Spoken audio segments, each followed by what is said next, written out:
The following show is a Pod Avenue production.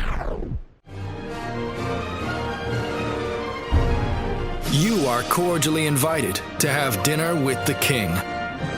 Pull up a chair and join WWE Hall of Famer Jerry the King Lawler and Glenn Moore. Enjoy. Welcome to Dinner with the King, episode number 60. I'm Glenn Moore, joined here by WWE Hall of Famer Jerry the King Lawler. Jerry, how are you, buddy? I'm good, Glenn. How are you? I'm well. You episode number 60. That's amazing. 60. So we're in the same 60. You're close to your age, so we're almost getting up to your age. Oh, listen to you. You have to throw that dig in there right off the bat. How can we start this podcast with you just disrespecting me like that? Well, I got to get my licks in before you start rolling on yours later in the show. Hey, how are your chances coming for the WrestleMania? Well, gig? Now weight loss wise, I did a live YouTube questionnaire, a Q&A last night on YouTube on our YouTube channel, and a lot of people were asking, hey Glenn, how's that going? And my clothes feel they feel big on me now, which is a good sign. Your clothes feel big? Yeah. What is this? Does the scale still say one at a time, please, when you get on it? No, I'm not Kenny Bolin. All right. Oh, okay. I'm sorry. I don't have the Kenny Bolin 3000 scale. I don't have that. But no, I do feel like I am losing weight. I haven't been on the scales in a couple weeks, but like I said, my clothes feel big on me, and I think I have to get new jeans here shortly. So I think it's going well. I'm eating better, and I feel better. My new apartment, I'm on the top floor, which is the 4th floor, and there's no elevator. What? Yeah, there's no elevator, so I have to take the stairs. Good grief! So that's good, but it's good. It's a good thing, though. I mean that's a good thing, I guess. Are you exhausted by the time you get up there? The first four flights of stairs. Yeah, the first couple of times I was, because it was like 95 degrees here, and the first couple of times were just dripping in sweat. But it's getting used to it. I'm fine. I'm not dying. I'm not going to. Well, it's a good thing you don't have a job or live where I was this past couple of days. Speaking of steps, we went up in the Arch in St. Louis. Yeah. And they were saying it's 1,000. I think they said 1,700 and something steps from the bottom to the top of the Arch. Can you imagine doing that every day? Well, imagine if you're up there. Imagine doing that in your life. Yeah. Imagine if you got stuck like on the elevator halfway up, and you got to get out and take the stairs up. Well, that's what before, I guess I did try to listen in as they, told the whole history of the Arch. I guess it was opened in 1967, but originally when it was originally built, they didn't have they didn't originally have the elevators I don't think it's really elevator. It's a tram sort of thing. You get in this little bitty small, if you're claustrophobic, you don't want to try it, but you get in this little bitty small tram car. Only 5 people can get in each one at a time. And then they shut the door and you're all squozen in there, and then you go up all the way to the top, and before you can get out of this thing. I don't think that was there originally. Originally the steps were in there basically just for maintenance, or if there was any kind of problem with the tram or whatever. I don't know. But anyway, there's a lot of steps in there. I could just imagine a long time ago, like if something happened and the workers had to go up all those steps and carry tools and stuff with them. I can't even imagine how they would do something like that. But once you get to the top, it was a great view. It was pretty awesome. Yeah, I've been up there once. It's like an egg. You get like an egg that takes you up. It's almost. Yeah, exactly. Yeah, it's very close quarters. But yeah, that's cool to go up there. I mean, you saw a couple of Tribe games as well. Went to a couple. Well, that's the main reason I went to St. Louis. Went to a couple of Cleveland Indians games and saw a lot of Indians fans made the trip. A lot of traveling Indians fans for those 2 games. Enjoyed it. Yeah. Well, I didn't enjoy the first game. Man, couldn't believe Kluber got knocked out. I think I guess I witnessed history and the fact that that was the earliest exit from a game for Corey Kluber ever in his career. If the Indians would have lost the second game that you were there, I would say you're bad luck. Yeah, that would have been a jinx. Yeah, definitely. But we split, so it was okay. Yeah, that was good. The first game, the weather was horrible. Yeah. Hour and a half rain delay the first day. A little bit better the second day. Oh, the second day. Oh my gosh, I forgot to tell you. The second day, I have a partner that is in with me on the Beale Street Hall of Fame Bar and Grill down there. His name's Barry Aycock, and he also owns this huge agriculture, just a chemical business over in Missouri, in Parma, Missouri. And Barry is a season ticket holder for the St. Louis Cardinals. And so he just out of the blue, it was so nice of him. He sent me his tickets for the Indians games. And so that's why we went up and went to those. And then on the second day, the first day we were they were in field box seats on the first base. Yeah, on the first baseline. But then the second day, oh my gosh, he got us into this. It's called a UMB. Oh goodness. It's just, it's the real nice area where you're up in you're up in like a big suite, and they cater food and all of that sort of stuff. It was very, very nice. All the food you could eat, all the drinks, everything free. And then you could also go out and sit and outside if you wanted to, or you could watch the game from inside the suite. But so it was a couple of nice nights. Well, that's good. Yeah. How many people recognize the King in St. Louis? A lot. Yeah. A lot. That's good. Yeah, and it's so funny. I've been to St. Louis a million times with WWE and wrestling and everything, but this was like it's sad. We do so much traveling, but when you're doing a trip with the WWE and you go in to do the shows, you're there, you get there, you basically almost maybe go and check in your hotel, and then boom, go over to the arena, do the show, go back to your hotel, get up early the next morning and fly out of the city. So this was like, out of all the times that I've been to St. Louis, this was one of the first times that I ever got to spend any time, go around and do something like going to the Arch and just a little bit of a tourist type trip, it was fun. Raw 1000 was in St. Louis back in 2012. Yes, it was. I remember that. I was there too. I came for my birthday. Oh, wow. Yeah, all the way to St. Louis. Also, really quick before we get into our Ask the King Anything episode of the show, where King has agreed to answer any questions thrown his way on social media, and we have a whole list of questions to get into. But King, there's recent developments with Jerry Lawler's classic Memphis wrestling show, and a lot of people have voiced their opinions about it online. That people outside the Memphis area about watching this. And yeah, that's the main question we get online is how can we see this in our area? Because it's on a local Memphis show. Yeah, on a local Memphis station, CW30, Channel 30 here in Memphis, and of course that's just a local station. So, but now we got news. There's 2 episodes available on YouTube on the local Memphis 24 official YouTube station. One episode with Bill Dundee and one episode with Dangerous Doug Gilbert. And if you go to KingJerryLawler.com, on the King's official website, on the front page, there will be a link, and you can actually watch those 2 episodes on the King's website right now. Ooh, nice. So I'm sure there'll be more episodes posted throughout the days. They've been posting one a day. They posted one 2 days ago, and one posted one a day ago. So I'm sure there's more episodes being posted shortly. So when those go up on YouTube, we'll have the link on KingJerryLawler.com, and you can watch them if you're outside the Memphis area. So that's a cool update. That is good. And now, and also, if you want to advertise on the show, you can get in touch with the people there, and now your ad would be seen basically worldwide. Yeah.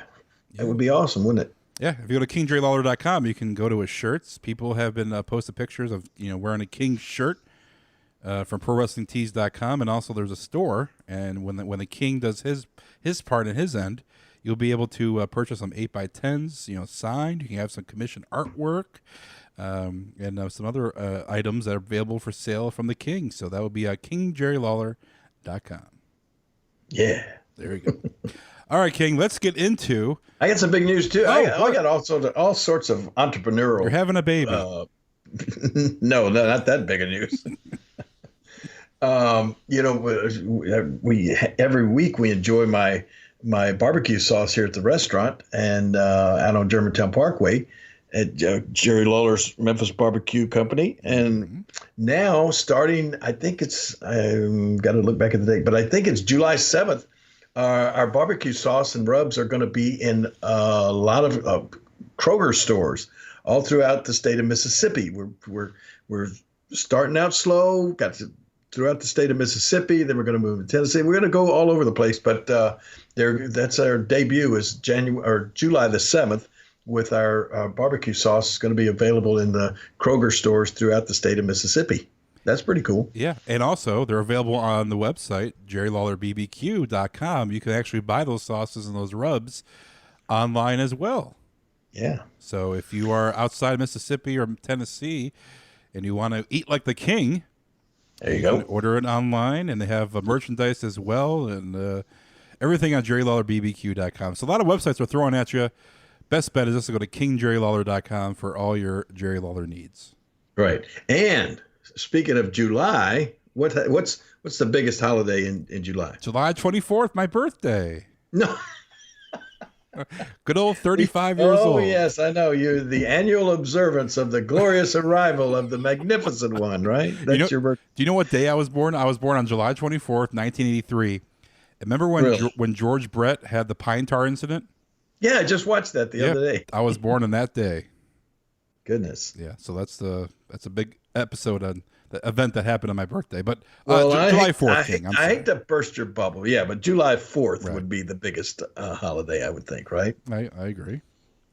So anyway, that's why I got to remind everybody that this is our biggest week for Jerry Lawler's fireworks. Woohoo! You got to celebrate July 4th with fireworks, and our stores are open right now. They're all over the place. I'm going to be putting up on let's see. I want to put it up on the website and also on Twitter. People want to know. I'm put it out on Twitter where all the my locations are for Jerry Lawler's fireworks.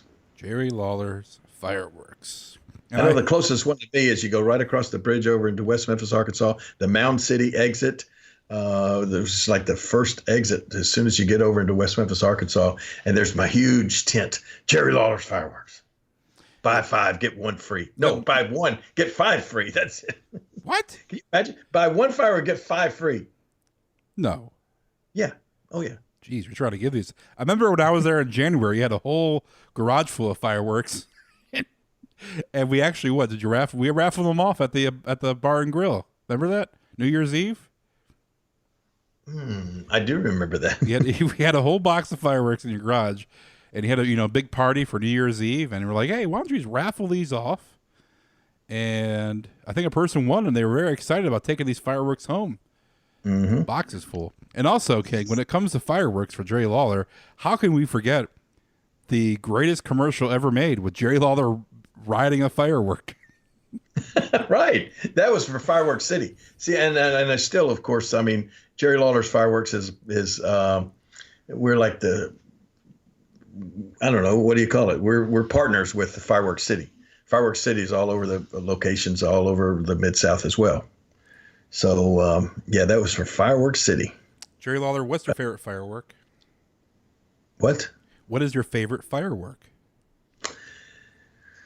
Oh, I can't tell you why, but I like the, oh my goodness. What's it called? When it shoots out the little flaming balls there, you can actually like a Roman candle. Roman candles, yes. Yeah. I was going to take you as a Roman candle kind of guy. Yeah, because I've used that so many times in matches when I was threatening to set somebody on fire. Say, I'm going to light you up like a Roman candle. There you go. So Jerry Lawler's fireworks. Yep. Make sure to check it out. You'll post it online though. The location. Yeah, I'm going to put some stuff on Twitter about all the where all the locations are. All right, sounds good. All right, King. Let's get All into. Well, I have a beef. too. We talked about on last week's episode. You talked about, your SmackDown appearance and your photo with Paige. Yes. And we did a whole episode with Jackie Fargo. We did over an hour. We shared some rare audio of Jackie Fargo. Oh, and I had such good response from people. So many people love Jackie Fargo. I was worried, that because a lot of the people out of the Mid-South didn't really know the fabulous Jackie Fargo, and then of course, Jackie's been gone for a while, so a lot of younger people never knew Jackie Fargo. So, but I was pleasantly surprised with the response. So many people remember Jackie and love Jackie Fargo. It was awesome. Yeah, a lot of people, especially I think Jerry Calhoun, he posted about loving the episode. A lot of people from Memphis loved the episode. And I'm sure a lot of people who listen to the podcast because they know Jerry Lawler from Attitude Era hopefully learned a little bit about not only Jackie Fargo but the beginning of Jerry Lawler the wrestler. Right. But no, so we did a whole episode about What's that. your beef? You got a beef? I got a beef with the dirt sheets. Oh, okay. The headline, because sometimes, the podcast gets some exposure online and, they write a little article about what you said and whatnot. And, you talked about, Paige, getting a photo with Paige and sending it to me. And, she took the photo and, you wanted her to text it to you. And you joked about getting her number. Well, they took it as serious, like Jerry Lawler is asking for Paige's number because Jerry Lawler is a single man now. And that was a headline. That was a headline of the story. You're lying. I swear. I even posted on Dinner with the King on our Twitter, like, this is the headline. We do an hour about Jackie Fargo. We share some exclusive, rare audio from Jackie Fargo a year before he passed. And this is the headline you use. Jerry Lawler asked for Paige's phone number. Oh, my goodness. Little did we know that Paige, I think, has a boyfriend. And you weren't even asking for a number. It was just a joke. No, and it wasn't even a joke. I mean, I didn't even ask for her number. She took the picture, and I said, "Would you text that to me?" Yeah. And that's all, So she texted.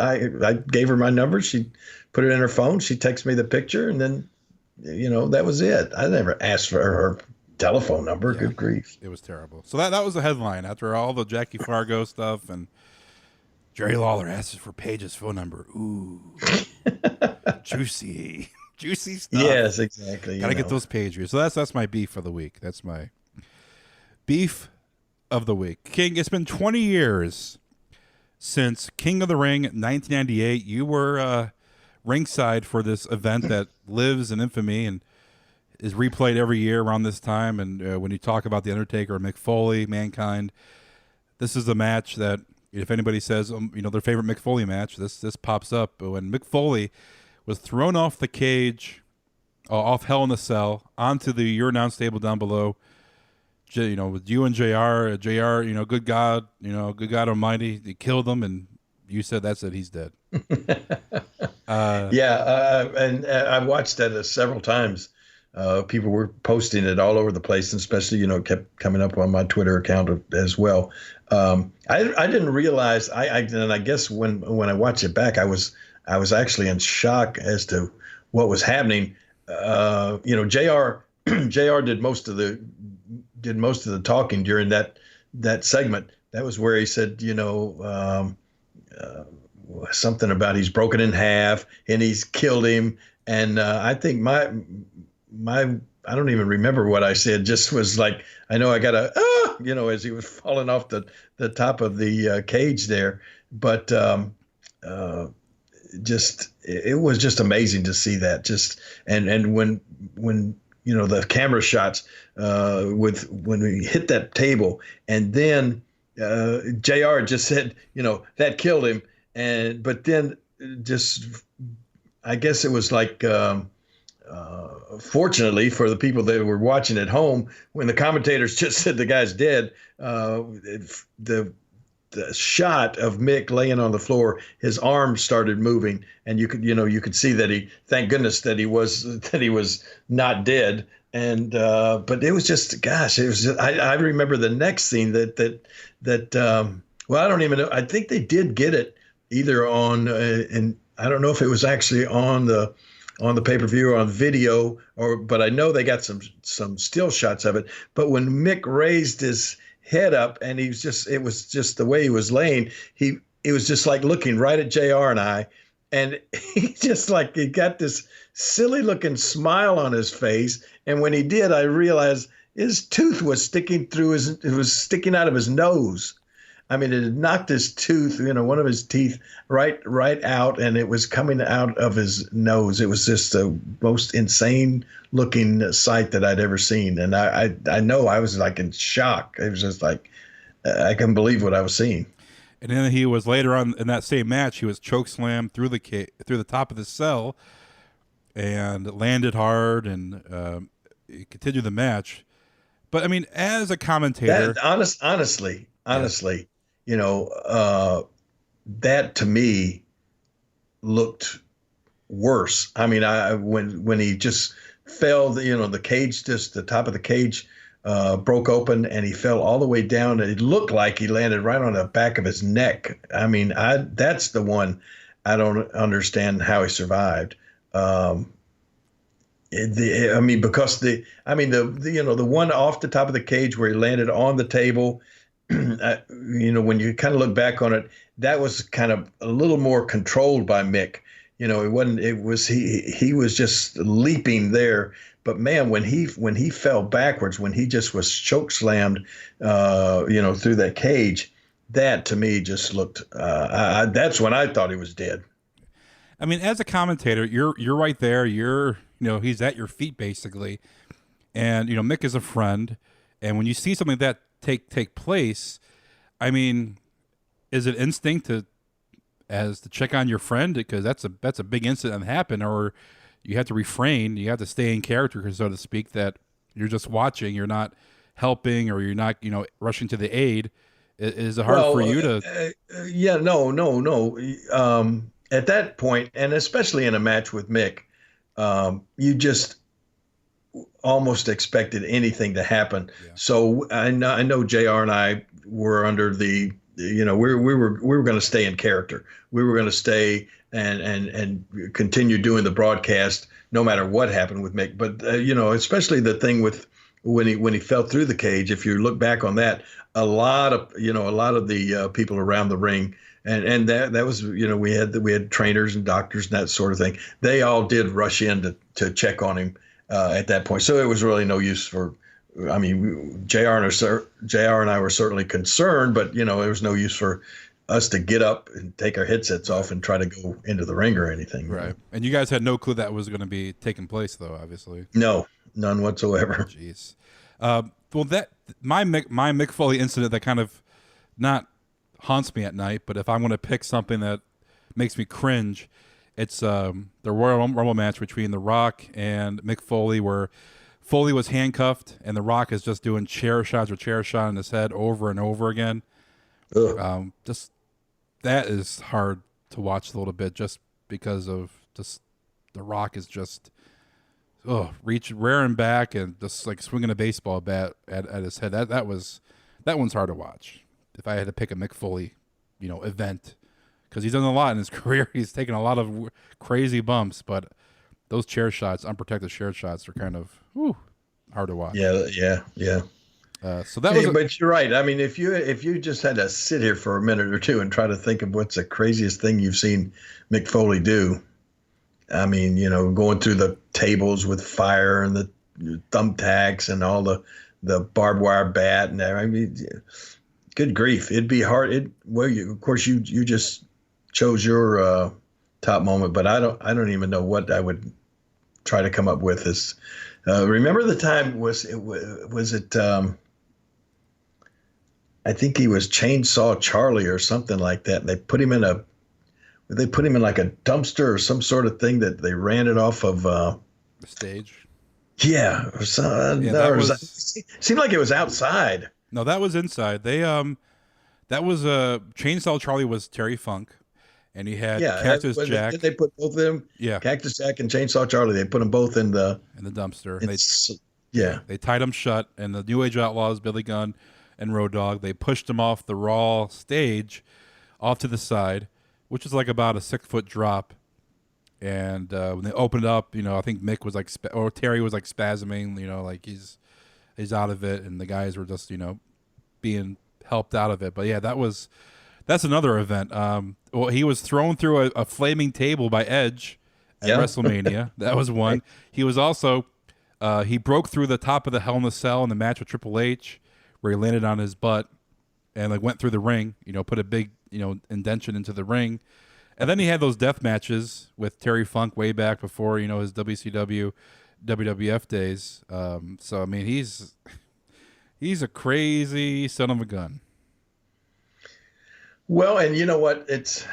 I get a lot of people come up to me now and just out of the blue walk up and say, "Hey, thank you for everything you did." And I always feel weird, when people just say something like that. And I'll say, "Thanks for what?" And they'll just say, what you did throughout your career to entertain us. But man, when you look at a guy like Mick Foley, and then you see Mick, I was just with him just a couple of weeks ago, and he's having, and his knees are basically shot, and having a little bit of trouble getting around and everything. I mean, you got to really give it up for a guy that put his body through so much, all the different things that we're talking about, to put his body through so much just to entertain the fans. Yeah. And now today I got to wonder. I mean, I wonder if Mick ever sits around and says, "Man, was this worth it?" Yeah. What do you think? I don't know. Well, that was a documentary back in '99, Beyond the Mat. Yeah. That followed around Mick, especially during that match with The Rock, with the chair shots and the reaction from his daughter and his son and his wife. They were crying ringside. Right. And had to be rushed to the back. And then, they showed Mick the footage of, his wife crying and his daughter Noelle crying. And, he goes, it's hard to watch this. He goes, I don't want to be known as a guy that's, making his family cry, watching the match. He goes, I'd rather be known as a guy that pulls a sock out of it, a sock out of his tights. Just because it's, his family, and that was 20 years ago when that movie came out. So he's done some crazy stuff since then. But I mean, it's, I mean, you look at, separate careers, and, Mick is well respected, and, obviously a guy, and, I've interviewed Mick Foley where, he's requested, he can't stand, he has to sit for interviews. And it's just, when you say thank you to someone, that's a guy that deserves all the thank yous just for putting what his body is right now. Exactly. Yeah. What he sacrificed for the fans, for this business. And you have some, crazy bumps. I mean, you've been hit by a car, you've been thrown out, out of the ring by Joe LeDuc onto a table, or seriously, broke your leg. I mean, you've taken some crazy bumps, but you've been fortunate enough to not be able. I mean, I'm sure you have some, bumps and bruises here and some lingering effects, but. Yeah, I got the separated shoulder. That's every time it rains, it gives me a little problem. The hip, the hip gives me problems whenever there are a few things, and I can recall each one of them. The hip from getting hit by Eddie and Doug Gilbert in the car. The leg of the side of my leg when Joe LeDuc threw me over onto the announce table, the big wooden announce table. The separated shoulder.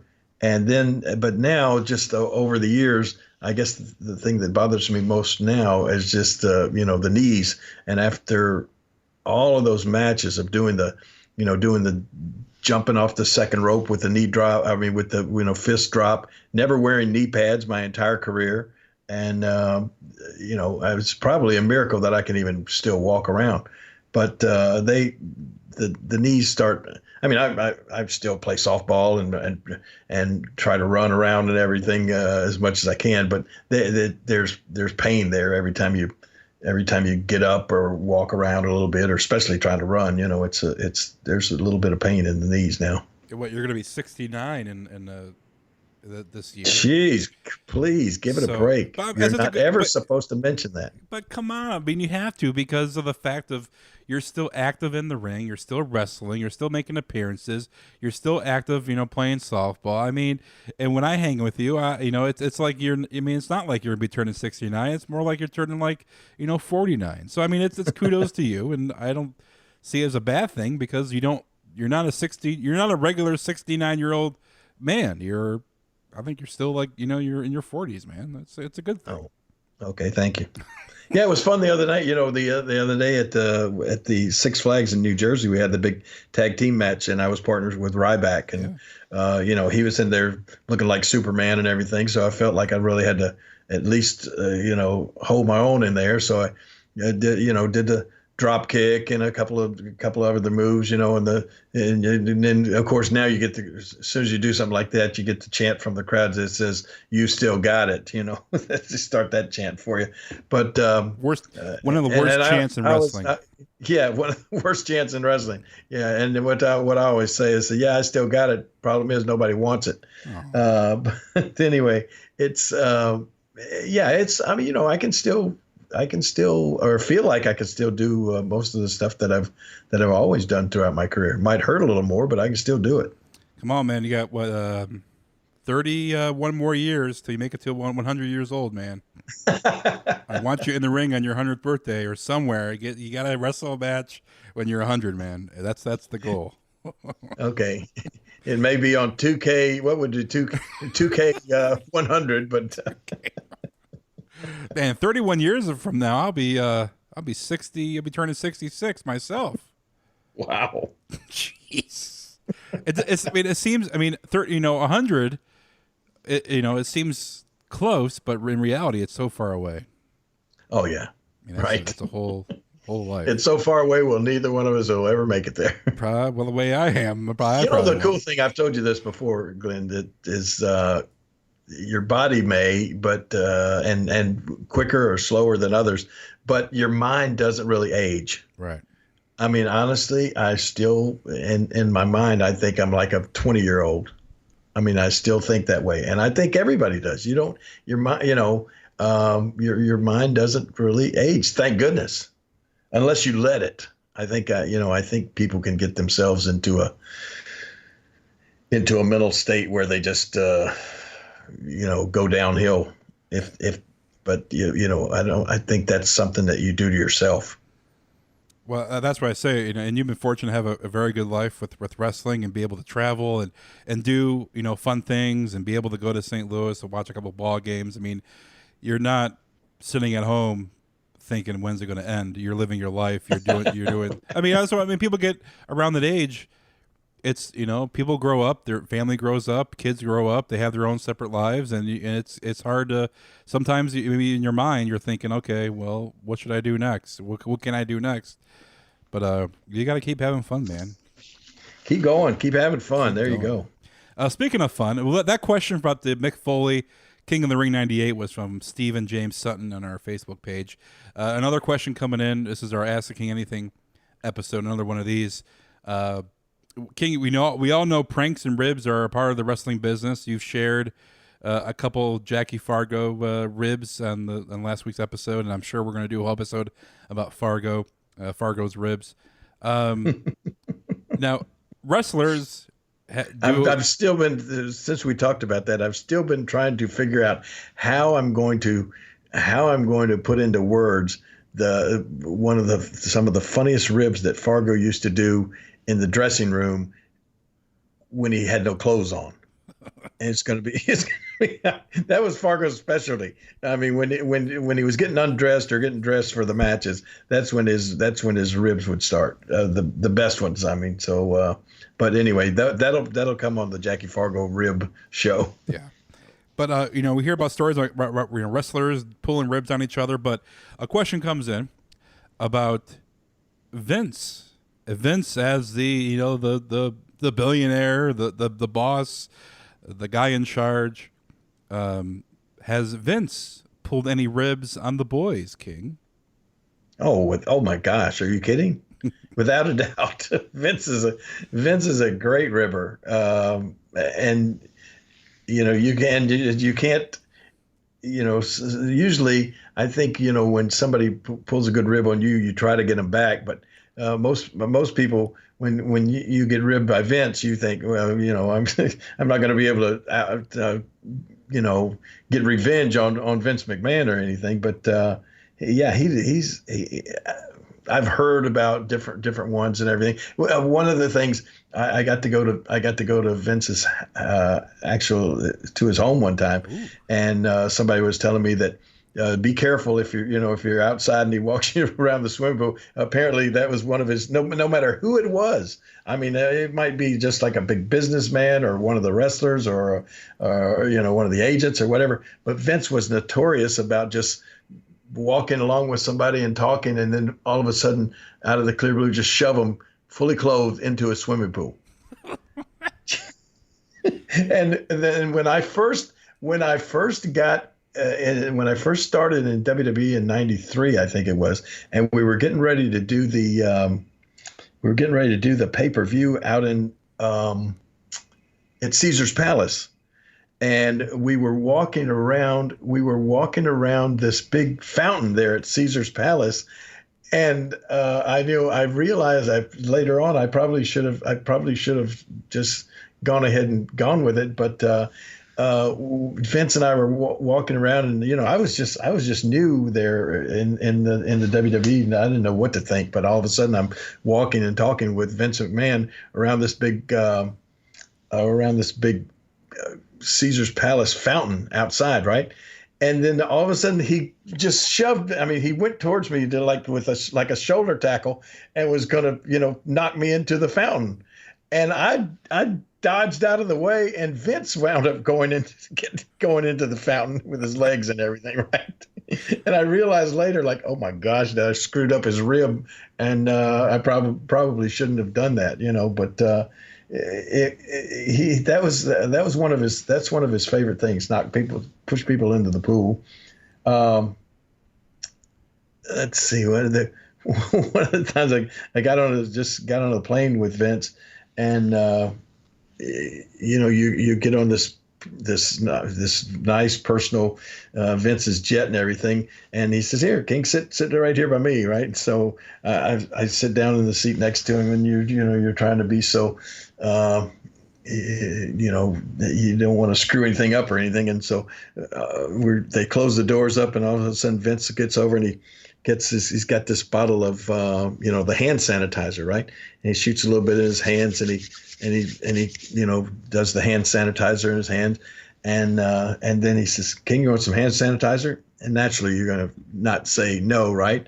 So you stick your hand out, and all of a sudden he just squeezes like almost the entire bottle of hand sanitizer into your hand, where you got to grab it with like both hands, and you got two hands full of this hand sanitizer, and you got nowhere to go and nothing to do with it, and you're sitting on his private plane with the nice carpet and the seats and everything, and you're just stuck there with a handful of just two handfuls of hand sanitizer, and I realized that I wasn't the only person that he does that to every time somebody gets on the plane, but yeah, no, Vince is he's got a really cool sense of humor, and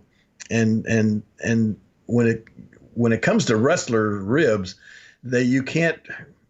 it's almost like you can't go too far. You can anything, everything's fair game. So I think Vince he can be one of the best ribbers around.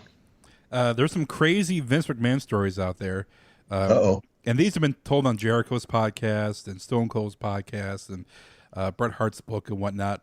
I'm not sure if you know this, but I guess Vince hates sneezing. If someone sneezes, he yells at them and tells them to control themselves. And he mutters to himself, and he loses focus for a few minutes if someone sneezes around him. Is that true?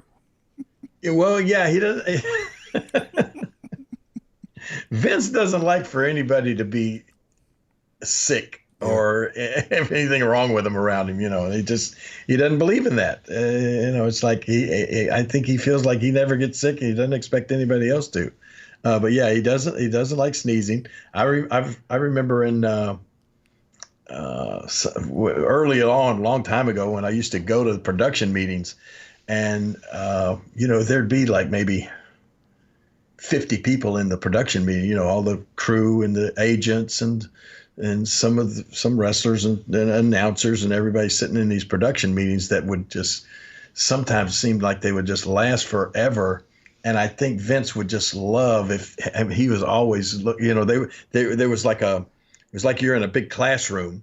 You're in this production meeting, and it's like you're in a big classroom, and there's a big long table at the front, and that's where Vince and the different, all the writers and people would sit up there at that table, and then everybody else, the other 50 people, are just sitting in chairs looking at them, and it was almost like being in school. Everybody would like to you want to get on the back row, right? Where you're not drawing any attention to yourself. You might doze off or something like that. And Vince I really believe that he actually loved it if somebody would actually doze off and fall asleep. I've seen Vince. It was almost like you're back in high school. I've seen Vince get up from all of a sudden just stop the meeting, and somebody be in the back and their heads nodded down. They're just like completely asleep.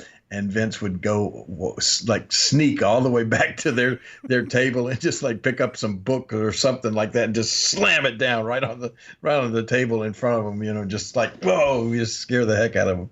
But yeah, he just, I mean, I like to watch Vince in action on his ribs. They were fun. Wake up.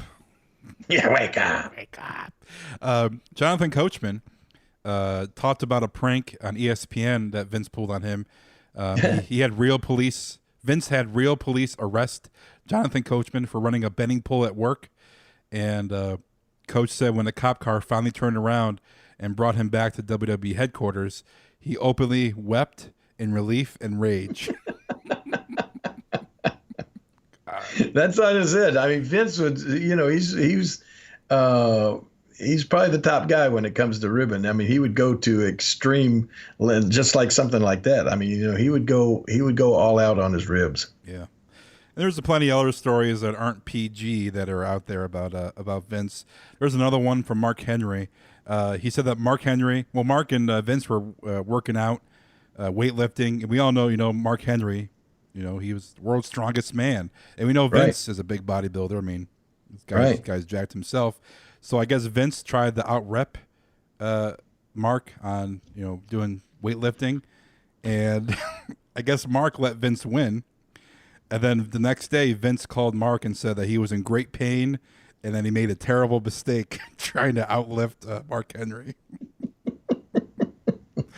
Oh man, yeah. There's a lot of different stories out there about just Vince in general, because Vince is he's a regular guy. He's a billionaire, head of a company. Yeah, absolutely. He is just that. He's a regular guy, and he's a cool guy to be around. And ribs are part of his are part of the wrestling business and a part of his life. So yeah, and he enjoys a good rib.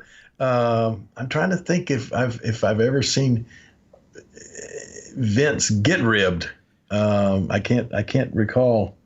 Didn't Owen Hart put like goats or animals in Vince's office one time? I don't know. Probably so. I'm trying to look it up really quick. I think there were some barn animals backstage. And yeah, I remember when the Godwins were there. Somebody brought in all of these pigs and hogs and all of this kind of stuff. Yeah, I wouldn't doubt one bit that Owen Hart didn't do something like that. That would be right down his alley. Yeah, I'm looking it up. There's a whole article dedicated to Owen Hart ribs. Okay, the Godwins were a redneck tag team. We all know about them. There you go. And Owen, there were some pigs backstage, and all the pigs ended up in Vince's office. Yes, yeah, I do remember that. And so Owen was the best. He really was. Yeah. So Vince, you can't imagine. Can you imagine? I mean, there aren't many people that would have the kahunas to do something like that. Just all of a sudden walk a bunch of pigs and just leave them in Vince's office. That's classic. Your boss. They were showing your boss. Did you get pushed in when you were at Vince's house when somebody warned you? No, he didn't. He didn't try to push me that time. I think he probably knew that I'd been warned. I picture Vince's house as like a palace. This immaculate, just super clean. It was immaculate, super clean. Yeah. Um, And a big picture of Vince over the fireplace. no, that was not there. That's at my house, you know. That's true. No, well, yeah, there's one big one of me over the fireplace, but no, it was. I mean, yeah, you know, you can imagine, very, very beautiful home and very nice home and everything, but it wasn't like, I don't know what's the word, ostentatious or something. It wasn't like a palace or anything, you know. Wouldn't remind you of like a, I don't know. It's very, very nice though. Yeah. Here's one more story. One more Vince story. This is from JR. And he said that JR once farted in the car with Gerald Briscoe, which made Briscoe start gagging and throwing up. Vince heard about it. So backstage at Raw one night, he tried to fart and make Briscoe puke. It backfired and Vince pooped his pants. And then he had to go out and go to the ring. That's a true story. And Vince had to go. He sharded, I guess is what you would say. And then he still had to go right on out and do the rest, do his interview on the stage there.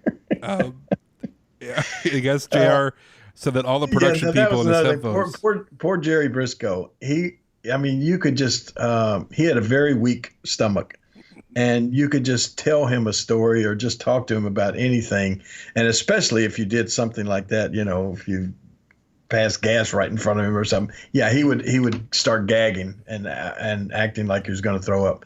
So yeah, that was a classic Vince rib that he was going to do that right as he walked, because Jerry Briscoe was timing the show, and you got to walk right by Jerry, who's sitting at his desk there. You got to walk right by him as you go out of the gorilla position, as you go out through the curtain. And I guess that was what that was what Vince was gonna just gag poor Jerry Briscoe, but it wound up backfiring on Vince. Bruce Pritchard talked about it in his podcast about exactly the same thing, and they're like, "Can you see it?" And they're like, "Well, as long as you keep your jacket on, you'll be all right."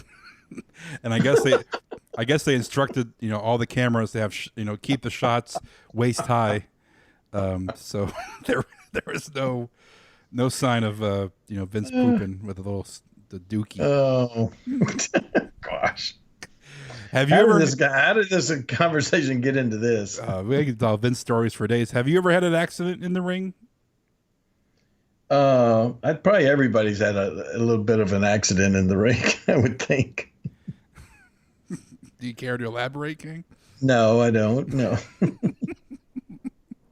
Well, I'm sure after 46 years of wrestling, 46 years of taking wrestling, a bump, yeah. and Got to have a little bit of an upset stomach sometimes when you go in there. Yeah. So, well, as long as there's no pictures, you're fine. Right. Exactly. You're fine. All right. That was a question from our social media on Twitter at Dinner with King. And you added that last question yourself, right? Thank you very much. Yeah, of course. Gotta get the juicy stuff. Just don't say juicy. King, we talked about your travel partners throughout the years. I think Trish Stratus rode with you once. Obviously, when you're with the cat, you're obviously riding with her.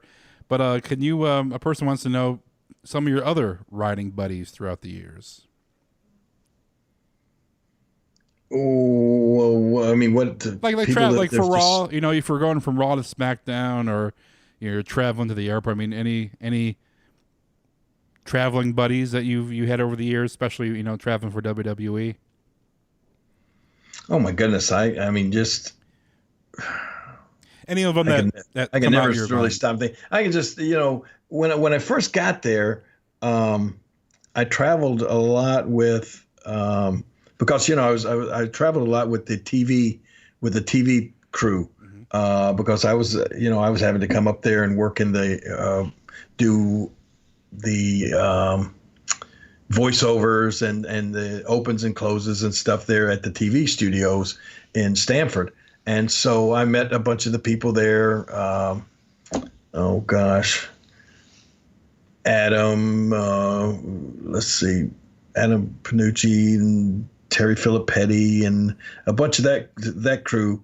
And they were like interns that worked at the TV studio and just had to go on the TV days.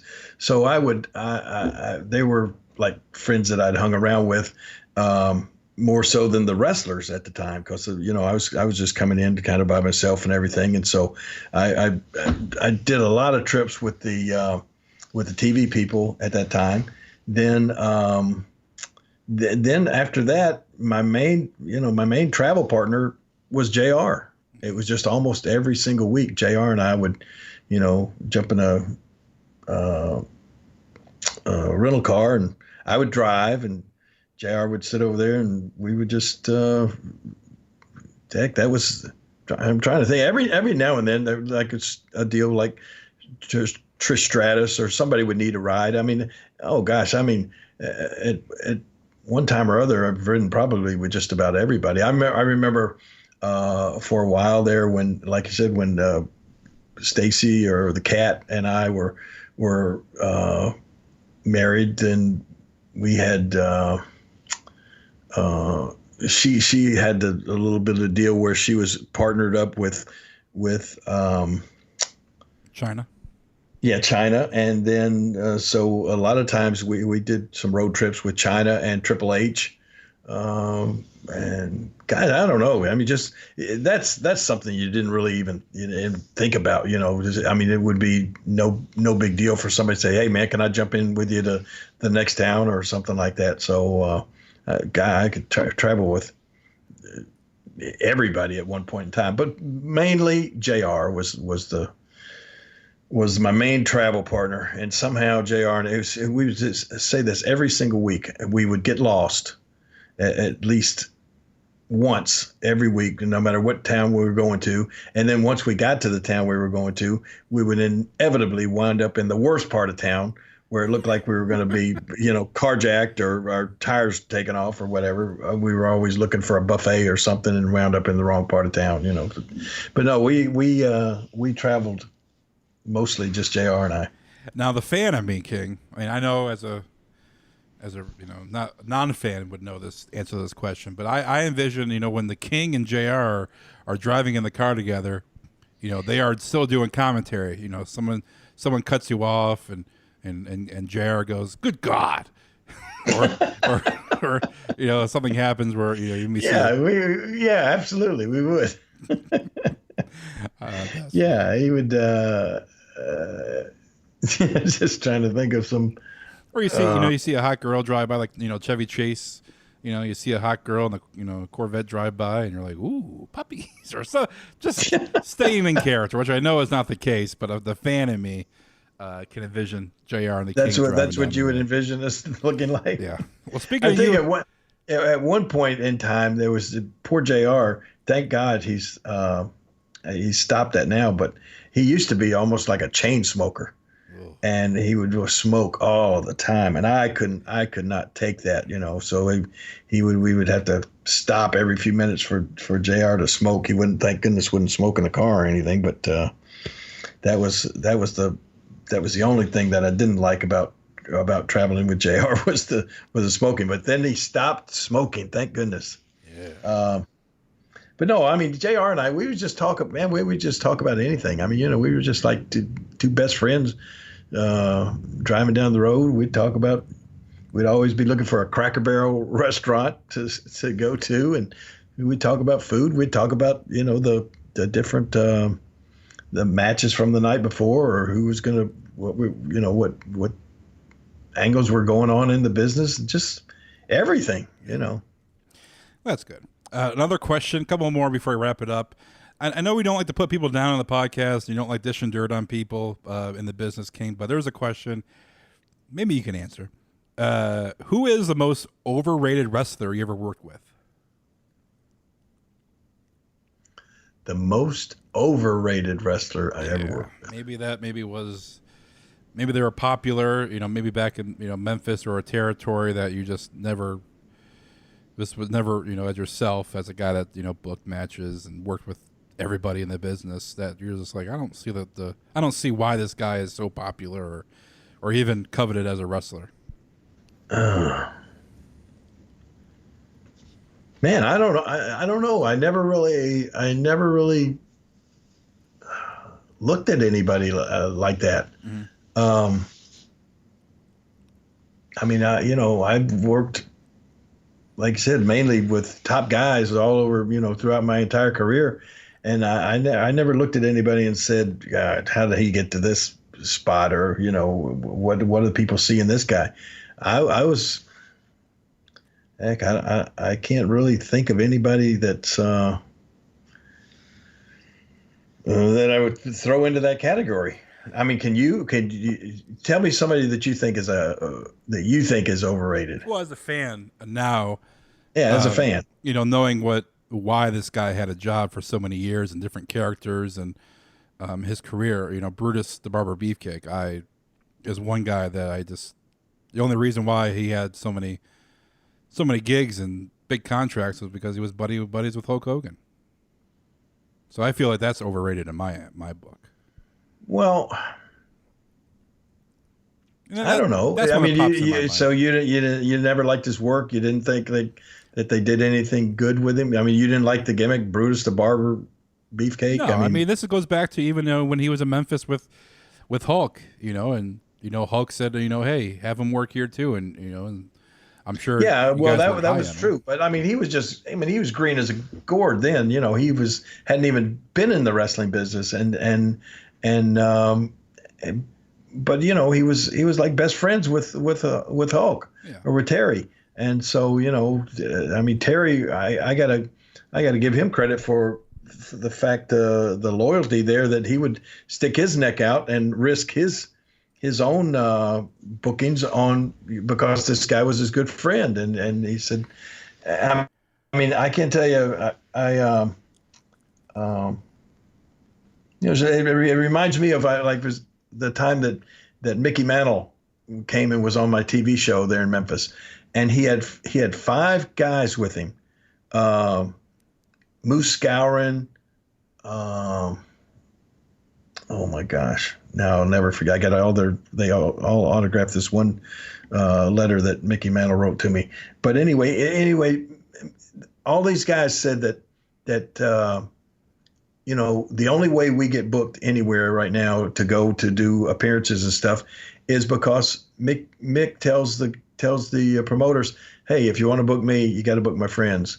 And there's, it was 5 players that played along with Mick, and they weren't, of course, the big names like Mickey Mantle, but there's certain guys out there that have done that for their friends, and Hulk was that way, and I don't blame Brutus the Barber Beefcake.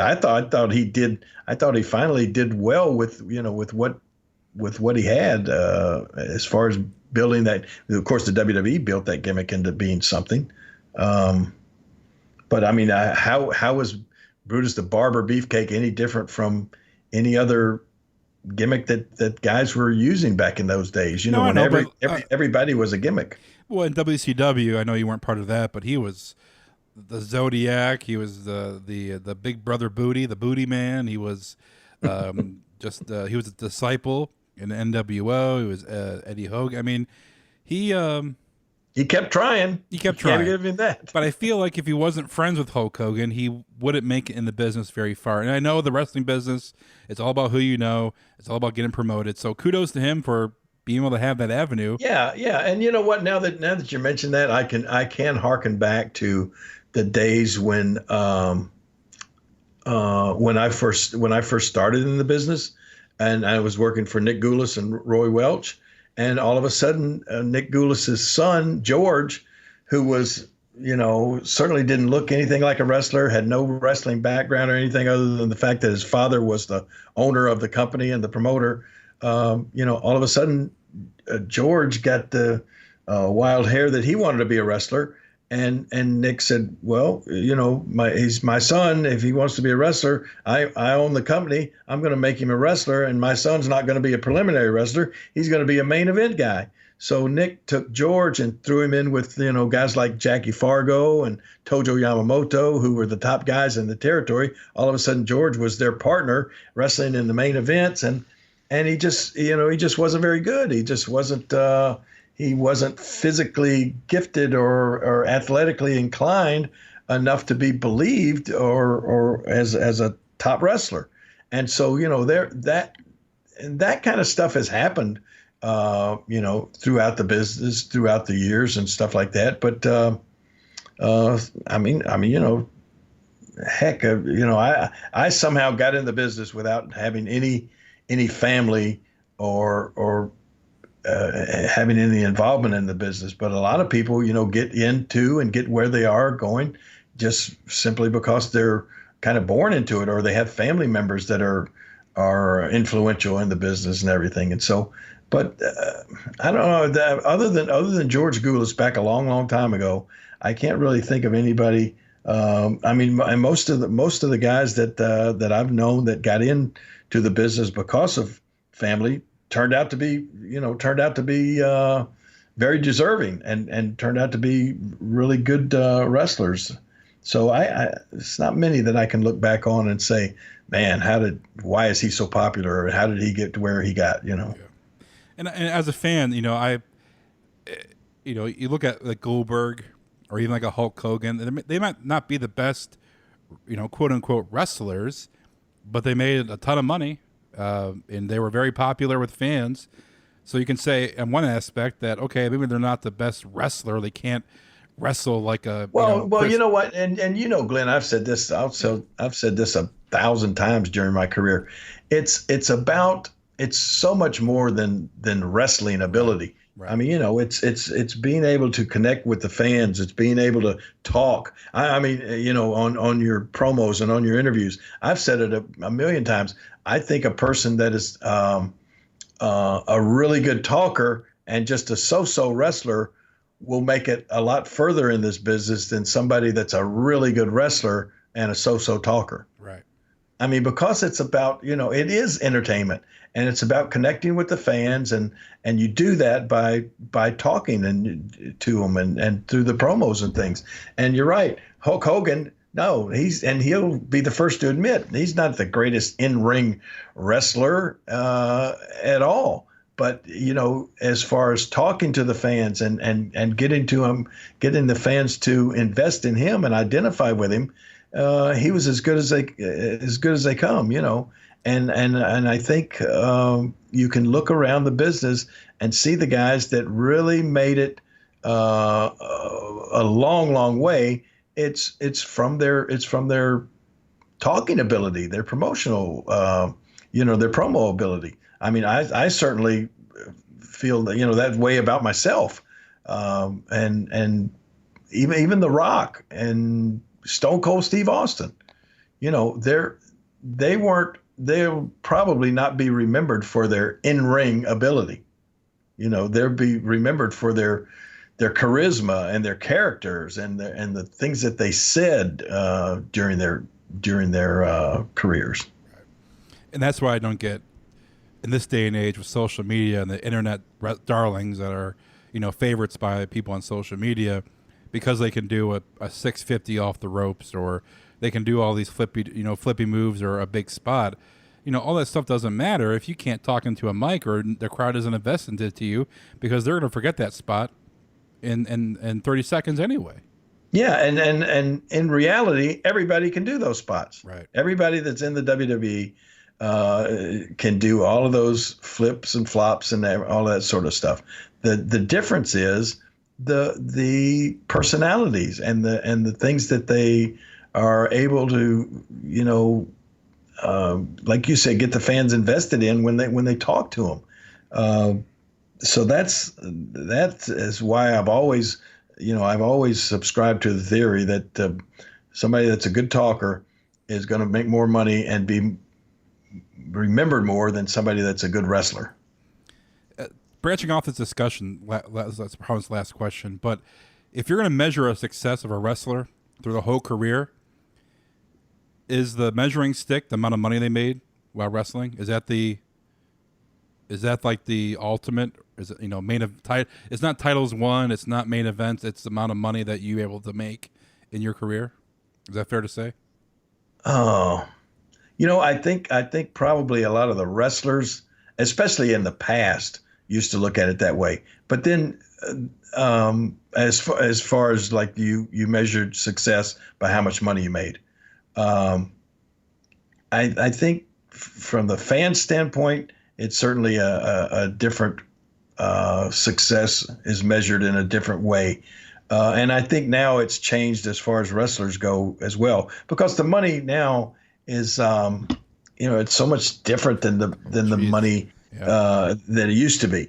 And in one way, it's different in the fact that, and I think the reason the success used to be measured in how much money you made was simply because you used to get paid by the amount of tickets you sold, or the amount of people that came to see you, and you were paid a percentage of their, of the gate every night.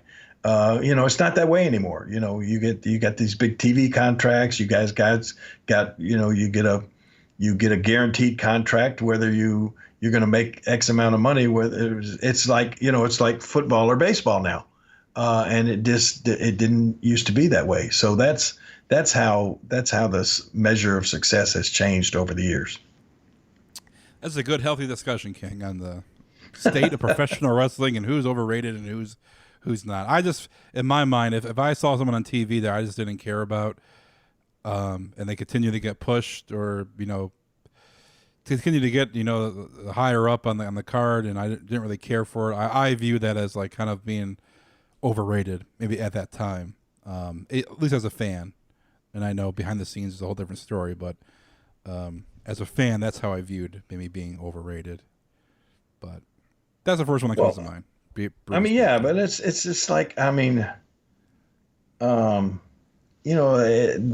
once again is in, I don't know, the eyes or the minds of the creative team. Mm-hmm. They think totally different than most of the fans out there think. And they may see somebody and see something totally different. I mean, say for instance, James Ellsworth. Probably 9 out of 10 people, if you just saw James Ellsworth out there and nothing being done with him, if he's just put on the card every week and and just out there and go out there and wrestle a match, not ever get to say anything, not ever get to do anything other than wrestle a match every week, I think after a few weeks that people would be saying, why? What has this guy got to offer? But then suddenly, when you take a guy like James Ellsworth and you get him, give him a little bit of the spotlight, and you do something with him that is the fans can get interested in and get invested in, all of a sudden it's believable that a guy like James Ellsworth can beat the WWE champion, AJ Styles, right? If the right things happen, and that's the boom, that's the storyline. And so it's hard to say, oh gosh, this guy's way overrated, he's not good enough, because it all depends on what's done with an individual, and then that I guess the timing of what's done. Somebody may go several years in the business before they get that door opened by the creative people, that something works with them, and boom, and then all of a sudden, they're an overnight success when they've really been around for years. Yeah, no, I agree, and I read a lot of stuff on social media how they want this guy to be pushed, or this guy to be the title, or this person should be on TV more. It's not as easy as people think, as fans think, when it comes to finding something that's going to be creative and not just fizzle out after 1 week. It's hard. Oh, it's very, very difficult. I mean, that's why. When Jerry Jarrett and I owned the Memphis territory and trying to come up with something different every single week for a live 90-minute television show, and then follow that up with 7 to 10 live shows every single week in the different cities around. Yeah, it's a tough job, and we would do it by ourselves, and at least WWE, of course, is on a bigger scale, but they have a whole creative staff of people working together. Jerry and I would just, it was just the two of us working on coming up with all the ideas and storylines and stuff back in the day. I can only imagine how hard it is now in this PG world where you can't say certain things, you can't act, even though it's a TV show, it's a entertainment show. People still think you can't say certain things on the show, you can't do certain things for certain people or for women. It has to be even the options for a creative storyline is just dwindled each and every year because of the PC culture too. Yeah, and speaking of PC, I'm surprised you haven't mentioned the fact that what was the deal with Charlotte Flair? Is she in an ESPN magazine with no clothes on? Yeah, the body issue where they take a bunch of athletes and they photograph them naked. They don't show they don't show the sexual stuff. They just show Not the full Monty or correct. anything like that. It's tastefully done. I will give them that. But they had Charlotte Flair in this issue, and I think Rick actually posted a photo of Charlotte, and I'm thinking people are like, why come you're doing that with your daughter? Like, isn't that kind of weird? Yeah, that is. Well, that's one of the to me it's almost hypocritical. But that's one of those things where you're really I don't know. There's that fine line between political correctness and whatever. I don't know. I don't know. I mean, what's the reason for a magazine, a sports magazine, to show people naked? Well, I that's a good question, and I want to say that it's for certain people that maybe they don't have. It's like the anti-model, anti-swimsuit issue. Even though these people are in great shape, they're bodybuilders / athletes.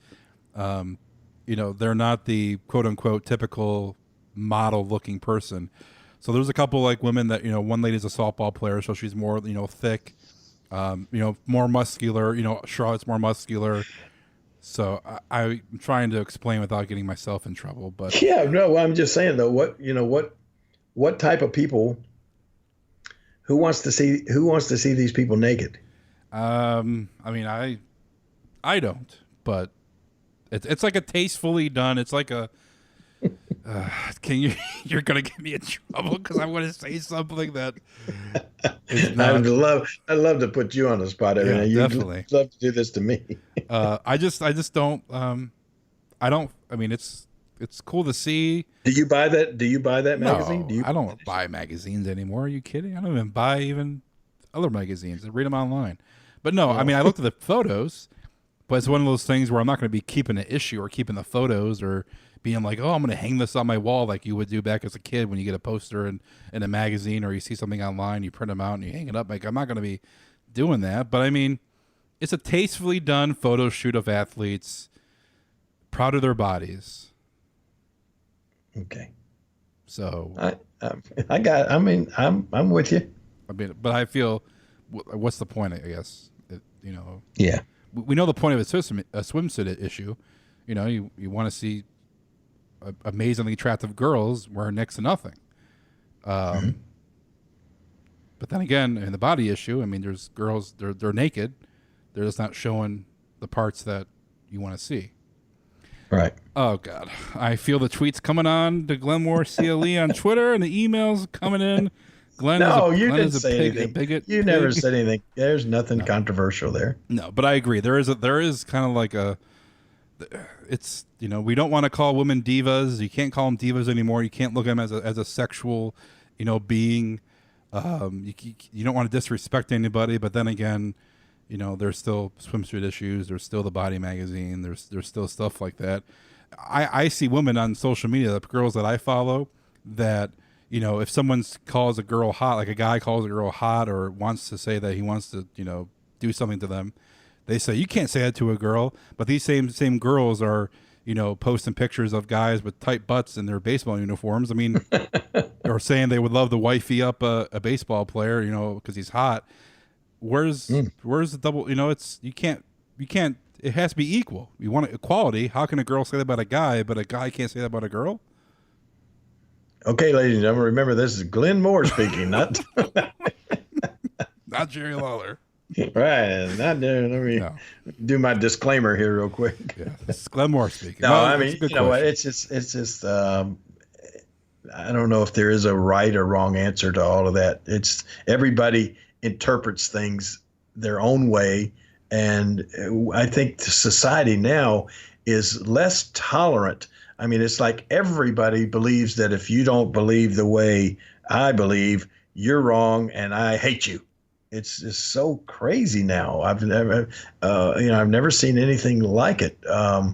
We've got this is the least tolerant stage that I believe our society has ever been in. Yeah. And we talked about it. You tweeted about supporting Trump, and I'm a Trump supporter as well. And we get messages or social media saying, "Whoa, I just found out that Jerry Lawler, is a Trump fan. I'm not listening to podcasts anymore." It's like, really? You're going to take that? You're going to take a person's protected opinion in the Constitution? He can believe anything he wants. He can support our president, which I think everybody should do anyway. And you're not going to listen to a podcast because of that? It's mind-boggling how these people think. Well, you know what's funny? I mean, just like I put out some tweets the last couple of days, wearing Cleveland Indians shirts and hats and stuff when I was up in St. Louis to watch, and I all of a sudden got some hate tweets just because I like the Cleveland Indians. It's crazy. Chief Wahoo, you're wearing the Chief Wahoo logo. No, it wasn't about that. Oh. It was just like, these people were just fans of other cities or other teams. Come on. Yeah. You can't like what you like. You have to like what they want. There you go. It's ridiculous. But yeah, we get off tangent about this.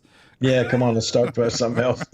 Next question. No, this is it. This is gonna be it. That was the final question back. I don't even remember what the question was. I think it was about overrated wrestler. We got from overrated wrestler all the way to talking about the body issue for ESPN. The body issue of ESPN. You can be the body issue, right, King? I mean, you would.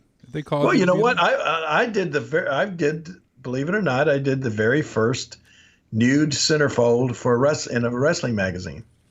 Is that the one where you had the belt covering up your junk? No, it was a crown.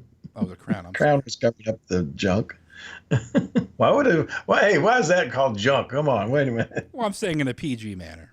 Yeah, I know. But yeah, this was back when Burt Reynolds. Remember when Burt Reynolds was the first male to do a nude centerfold for? I think that at the time it was a play. No, it wasn't. Maybe it was Cosmopolitan. Cosmo. Or maybe at one time there was a Playgirl magazine. I'm not sure, but anyway. Shawn Michaels did the Playgirl magazine back in the day. Yeah.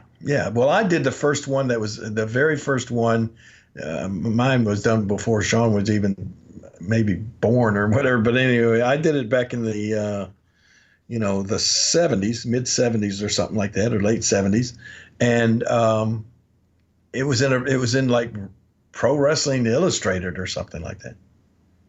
We have that picture floating around out there somewhere. Can you find it? Yeah. It was Cosmo. Definitely was Cosmo for Burt Reynolds. Well, that was Burt Reynolds. Yeah. Yeah, there's that photo out there. I guess I can tweet it out. I'm sure you'll be tweeting that along with this episode, won't you? Well, Jerry Lawler. I don't want to type this into Google on my computer because I don't want to die tomorrow and find him. So why did Glenn look up Jerry Lawler nude on his computer?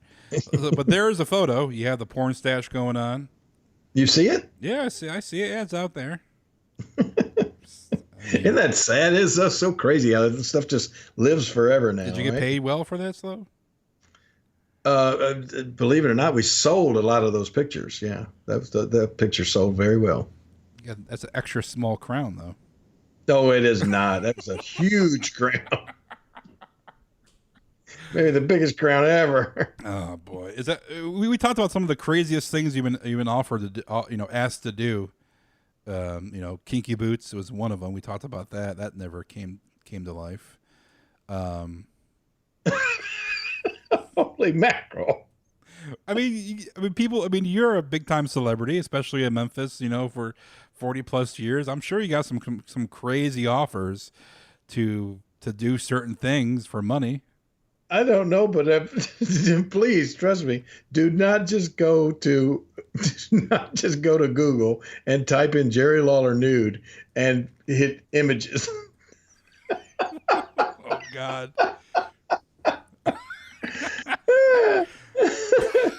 There are definitely some Photoshop pictures here. Oh my God, this is I cannot believe I did this. Oh my gosh. Well, there's the one picture, the only legitimate picture right there. Are you looking at what I'm looking at? Yeah, I see there's one of you on the boat. Yeah, well, you can tell that's blurred out. I mean, you can just see they blurred out my swimming Right. trunks. I like how I just texted you the photo, but I like how, like the fifth photo when it comes in there is this photo I just sent you. You'll get it in a minute. How are these Jerry Lawler photos? There's this. Ugh. What? It's just pictures of.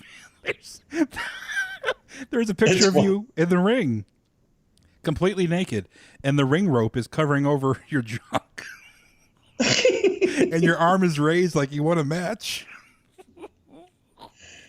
Somebody has had fun with Photoshop, haven't they? Who?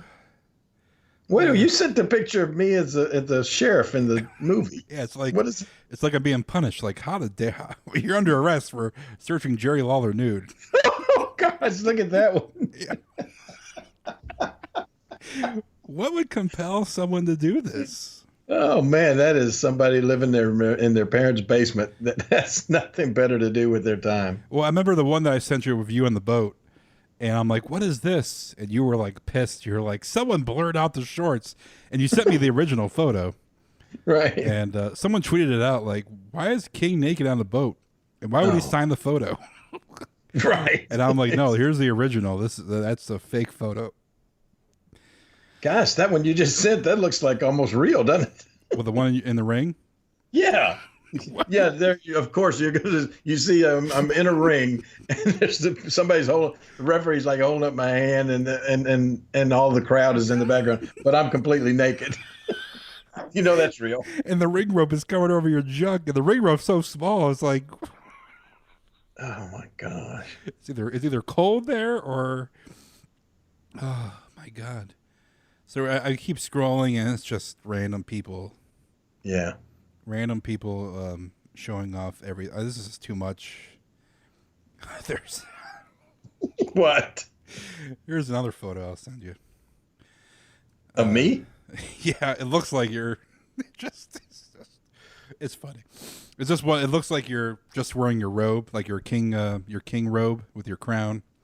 But it's only because it's shut up from your belly button up. It looks like you're naked. Good grief. God. Never. Let me assure everybody I've never been naked in a wrestling ring. That photo looks so realistic, though. What if somebody... Okay, people listening, I dare you. I have a dare for people. If you know Jerry Lawler's coming to your town for an autograph signing... Stop. You're going to have to stop recording it. What are you talking about I now? challenge anybody to print that photo out. I'm not going to link it out or put it out there, but if you can find that photo and have Jerry Lawler sign it, I'll give you a retweet. Ooh, wow. What a big prize. You mean little prize? No, that's crazy. People just do this. You get that photo I sent you of you in the rear. It looks like you're naked. I don't know. I'm looking at some other stuff here on this. I gotta get off this slide quick. You're gonna get malware, spyware. Yeah. I searched. Oh my God. No, quit. Oh no, here's other photo. Is that you? No, that's not you. No, of course not. I typed in Jerry Lawler naked. Quit. Look, you're going to give everybody all these crazy ideas. You brought it up. Jerry Lawler naked. It's nothing big. Hey, quit it. Nothing. nothing as Jerry Lawler naked, nothing big. Yeah, okay. nothing bad as typing in Jerry Lawler nude. Oh. So if you are over the age of 18 and you have your parents' permission, you can. If you want to do that on your own accord, go ahead. But we are. Well, there's nothing real on there. Well, there's Not- nothing not real, one- but they're no. gonna see other people naked, Yeah. which is Don't do that. what- Do not do it. But that photo of you in the ring, that's a classic. Like what? Mm. It's like you won a bra and panties match, Yeah, right. or you strip poker. I don't know, but how do they do that? That's some good Photoshop work. I want to talk to the person who did that because that's actually really good Photoshop work. Yeah, well, How do you feel about people doing that? I mean, that's just it's stupid. I mean, it's so stupid. why would they pick you? No offense. No offense. Oh well, look. All you got to do. Look, it also showed. Just type in wrestlers nude. Oh no. Oh yeah. I think you're gonna have to edit all of this out of the show. No, we gotta keep. This is good stuff. Okay, wrestlers nude images. What is this? I don't know. What are you looking at? I don't. Why did you tell me to do this? See? Come on. Now it's on my computer. I gotta burn my computer now. See, it's all all Photoshop junk. Well, I'm not seeing that. I'm seeing. There's a picture of Goldberg. This is ridiculous. Well, hopefully I don't die tomorrow. And let's check Glenn's computer. Yeah, here you go. Here you go. Why was Glenn looking up He was nude looking at wrestlers? pictures of Goldberg nude. Why was he looking at Jerry Lawler nude? What the heck is wrong with this guy? I can see the headlines now. Glenn Moore looking at Jerry Lawler naked before he passed away. Stop! They're just gonna be. This is terrible. Bad, terrible. On that note, we're gonna wrap the show up. King, where are you gonna be this weekend? This weekend, I'm going to be in Columbia, Tennessee on Saturday doing a little autograph signing. And then that night, Saturday night, I'm going to go over and wrestle in Dixon, Tennessee. And then on July the 6th, don't forget, I'm going to be traveling around on July 4th to the different Jerry Lawler fireworks. So you might catch me at one of those. And then on the 6th, we have wrestling night at AutoZone Stadium at the Memphis Redbirds game. We're going to have live wrestling at the AutoZone Redbird Stadium. Anything else? Yeah, somewhere the 7th, too. I can't remember where. And then the 8th, I'm up in Jackson, Tennessee. I'm all over the place. Well, you're wrestling James Ellsworth, right? The 8th? Well, that's August. I'm wrestling Matt Riviera. Listen to this. He's putting his hair at stake in a match with me and my crown against his hair. He's so intent on winning the crown and being able to call himself the King Matt Riviera. But that's going to be on that's July the 8th in Jackson, Tennessee. And then August the 8th, I think is going to do. Or I think August 5th is James Ellsworth in Jackson. For the Intergender Championship. Yoo-hoo! I doubt it, right? You're not going to wrestle for that. No, I'm not going to wrestle him for an intergender championship. I'm going to wrestle him, but I wouldn't want to win the intergender championship. James Ellsworth back on WWE TV. Mm-hmm. Unbelievable. Any update on you for WWE TV? SummerSlam's coming up in, August? Oh, you know how they do me. They tell me like a day before. Come on, gotta get you back on WWE TV. Well, you saw what happened. You saw what happened on SmackDown. I know. Call me at 3:00. Well, I'm sure you'll be at SummerSlam. I'm sure you'll do something. Yeah, that's one of the 4 big ones that I'm usually at. Yeah, that'll be good. Nothing really else going on in WWE, so I think we'll wrap it up here on Dinner with a King. King, final word for the show. Final word. I just Googled Glenn Moore nude. Oh no! I've got to go. I've got to go throw up. I can assure you, there's no Glenn Moore nude photos out there at all. Well, I'm gonna sit down here in my Photoshop and I'm gonna make one. For you, you can't even turn a computer on. How are you gonna do Photoshop? You're right. Okay, you're right. You can find us at podavenue.com/king for all the podcast links for our YouTube page. I might do I did a live chat last night for a lot of the fans, and people were asking questions I might do that every week. Maybe a day before we release a show. Maybe King can, if I show King how to do it, maybe King can jump on video-wise. Yeah, people can see a video. That'd be awesome. Yeah. So see that I'm not naked when I do the show. Yeah, keep a shirt on. Keep your pants on, too. And King, before we go today, just remind everybody to listen to Booking Memphis Wrestling with Jerry Jarrett. The home of the podcast is on podavenue.com. The URL is podavenue.com/Memphis. You can find it on all the iTunes and Stitcher apps, any app that you listen to your podcast. Some great stories so far in just a few episodes with Booking Memphis Wrestling with Jerry Jarrett. I highly recommend the podcast. So go to podavenue.com/Memphis to find all the links on how to listen to Booking Memphis Wrestling. So we'll talk to everybody next week for episode number 61 of Dinner with the King. See you then. The preceding show is a Pod Avenue production.